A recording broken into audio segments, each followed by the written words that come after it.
नमस्कार. रेसिपी सफर चॅनलवर पुन्हा एकदा सगळ्यांचं खूप खूप स्वागत आहे. या भागात जिभेला अगदी भन्नाट चव देणारा लसूणी बटाटा बघतोय आपण. मस्त लागतो, नुसता खाल्ला तरी छान लागतो.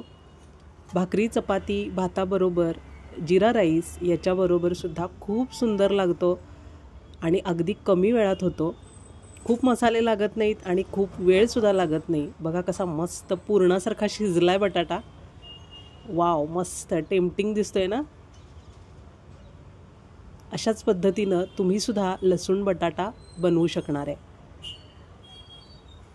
कोकणात सर्रास बनवली जाणारी ही डिश आपण सुद्धा बनवून बघूया. चला बघूया तयारी. मीडियम साईजचे बटाटे पाण्यात टाकलेत मी थोड्या वेळासाठी. सालं काढून टाकायचे आहेत आणि पाण्यात टाकायचे म्हणजे ते काळे पडत नाही.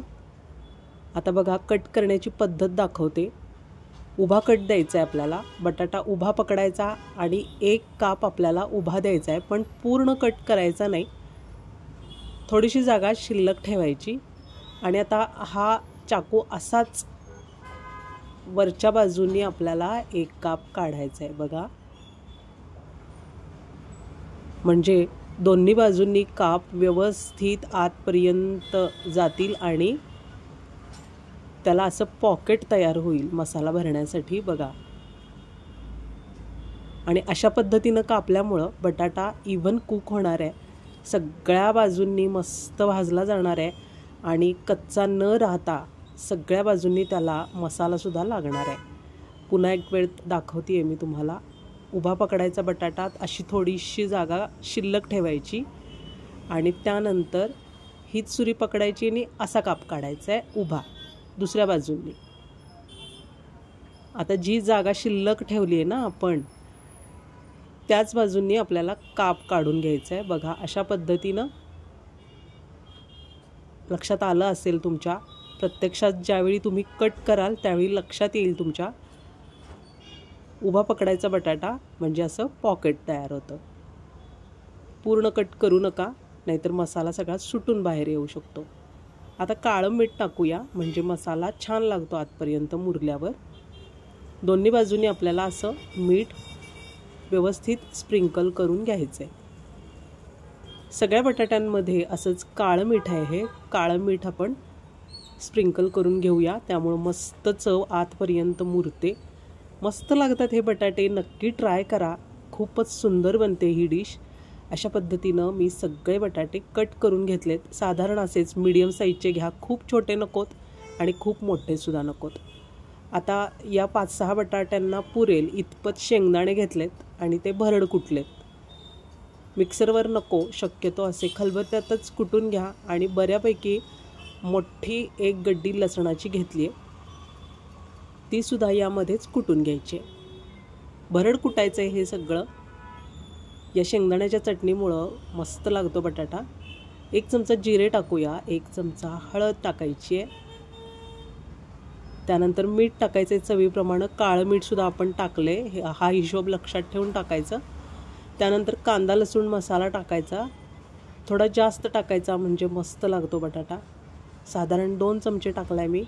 आणि हे 1 चमचा तेल टाकणं खूप गरजेचं आहे, कारण तेल टाकल्यावरच हा मसाला मिळून येतो आणि सुटत नाही. अर्धा चमचा हिंग टाकायचा आहे. आता काळं मीठसुद्धा टाकूया थोडंसं, त्यामुळे छान चटपटीत चव येते. आता बघा शेंगदाण्याची ही मस्त चटणी तयार आहे. ही अशीसुद्धा तुम्ही खाऊ शकता. अशी गच्च चटणी खूप छान लागते आणि जवळजवळ महिनाभर तरी टिकायला काहीच हरकत नाही. लसणाचा मस्त फ्लेवर यायला सुरुवात झाली आहे बघा. भरपूर लसूण टाकल्यामुळं खूप छान आणि सुगंधी लसूणी बटाटा तयार होतो. या पद्धतीनं तुम्ही नक्की ट्राय करा. व्हिडिओ स्किप न करता शेवटपर्यंत बघा, म्हणजे तुम्हाला कळेल की न करपता हे बटाटे इव्हन कुक कसे होतात. त्यासाठी आपण एक ट्रिक केलेली आहे. ती ट्रिक तुम्ही जर नीट बघितलीत आणि समजून घेतलीत तर तुमचा लसूणी बटाटासुद्धा असाच बनणार आहे बघा. मस्त गोळा होतो या चटणीचा. असाच गोळा व्हायला पाहिजे. भुरभुरीत चटणी अजिबात बनवू नका, नाहीतर ती सगळी सांडून जाईल. अशाच पद्धतीनं गच्च गोळा बनवा चटणीचा. म्हणजे ती बटाट्यामध्ये व्यवस्थित मिळून येते आणि बटाट्यात पकडून राहते। दोन्ही कापांमध्ये चटणी व्यवस्थित भरून घ्यायची आहे। बघा अशा पद्धतीनं सगळ्या बाजूंनी चटणी व्यवस्थित गच्च भरून घेतली आहे मी। सगळे बटाटे भरून तयार आहेत। कढईत तेल तापत ठेवले। खूप जाड बुडाची कढई घ्या, शक्यतो ट्रायप्लायचीच कढई घ्या। लोखंडी असेल तरी चालणार आहे, पण कढई मात्र जाड हवी, कारण आपण 10 ते 11-12 मिनिटं तरी हे बटाटे उकडून घेणार आहोत। आता गॅस अगदी बारीक करायचा आहे, अगदी बारीक, कारण बटाटे आपल्याला हे फक्त वाफेवर शिजवायचे आहेत। यात पाणी अजिबात मिक्स करायचं नाही। बटाटे करपू नयेत एवढा वेळ परतल्यानंतर त्यासाठी एक ट्रिक करणार आहोत आपण। व्हिडिओ शेवटपर्यंत बघा। 2-3 मिनिटांनी झाकण उघडले मी आणि आता दुसरी बाजू पलटवून घ्यायची आहे। अगदी सावकाश करायचे हे काम, काप सुटू नयेत अशा पद्धतीनं हळुवारपणाने बटाट्याची दुसरी बाजू आपल्याला उलटवून घ्यायची आहे। बघा मस्त रंग यायला सुरुवात झाली आहे, पण बटाटे शिजलेले नाही आहेत।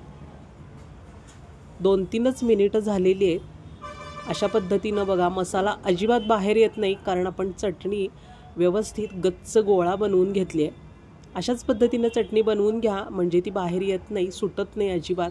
शेवटपर्यंत बटाट्यांमध्ये ती मिळून राहते।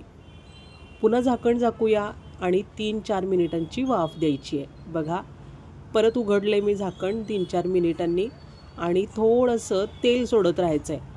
त्यामुळं काय होतं, मुळात जे आपण फोडणीसाठी तेल टाकलं होतं त्याचं टेम्परेचर कमी होतं आणि हे नंतर टाकलेलं तेल बटाट्यांमध्ये मुरायला सुरुवात होते आणि बटाटे न करपता इवन कुक होतात।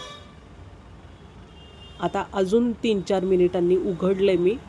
बघू शकताय आपण मुळात टाकलेलं तेल आणि नंतर टाकलेलं ॲब्सॉर्ब केले बटाट्यांनी। पुन्हा 2-3 चमचे टाकायचं आहे।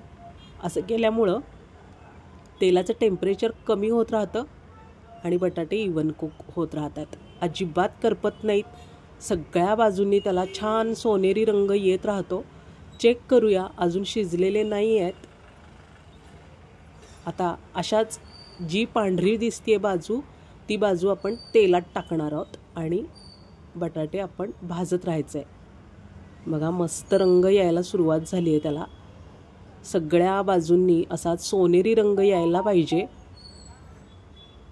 व्यवस्थित हळुवारपणाने बटाटे उलटवून घेत भाजून घ्यायचे आहेत सगळ्या बाजू, म्हणजे त्याला मस्त रंग येतो आणि टेम्पटिंग दिसतात बटाटे आणि सगळ्या बाजूंनी छान भाजले जातात। नक्की बनवा ही डिश, खूपच सुंदर लागते। यावर तुम्ही ओलं खोबरं टाकू शकता, लिंबू पिळू शकता।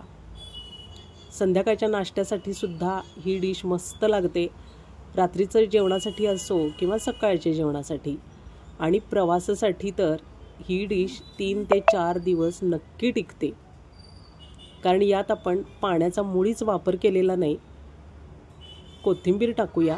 आता प्रवासासाठी जर नेणार असाल तुम्ही असे बटाटे बनवून, तर कोथिंबीर अशी ओली न टाकता ती तळून टाका, म्हणजे बटाटे 3-4 दिवस सहज टिकतात। पुन्हा एकदा मी 3-4 चमचे असंच तेल सोडून घेणार आहे, कारण अजून थोडी कसर बाकी आहे। 3-4 वेळा असं तेल सोडत बटाटे परतून घेत शिजवल्यामुळं अजिबात करपलेले नाही आहेत। बघू शकताय तुम्ही 10 ते 11 मिनिटं झाली आहेत, पण बटाटे करपलेले नाही आहेत, कारण आपण ही जी ट्रिक केली आहे सतत तेल 3-4 मिनिटांनी सोडण्याची, त्यामुळं बटाटे अजिबात करपत नाही। बघा मसालासुद्धा त्यातच राहिला आहे, सुटून बाहेर आलेला नाही। मस्त लागते ही डिश। रेसिपी सफर चॅनेल नक्की सबस्क्राईब करा अशाच सुंदर टेम्पटिंग आणि हटके रेसिपीजसाठी। रेसिपी नक्की शेअर करा, कमेंट करा, आवडली असेल तर एक लाईक ज़रूर करा आणि हाईप करायला विसरू नका। याआधी तुम्ही असा लसूणी बटाटा ट्राय केला होता का, हे सुद्धा कमेंटमध्ये नक्की सांगा। खूप सुंदर बनते ही डिश, नक्की ट्राय करा आणि ट्राय केल्यानंतर फीडबॅक द्यायला अजिबात विसरू नका। सगळ्या बाजूनी इवन कुक झाला आपला बटाटा, बघू शकताय तुम्ही। यातली चटणी अतिशय सुंदर लागते, भरपूर लसणाचा वापर केल्यामुळं खूप छान घमघमाट सुटला आहे। पुन्हा भेटूया अशाच रेसिपीसह। धन्यवाद.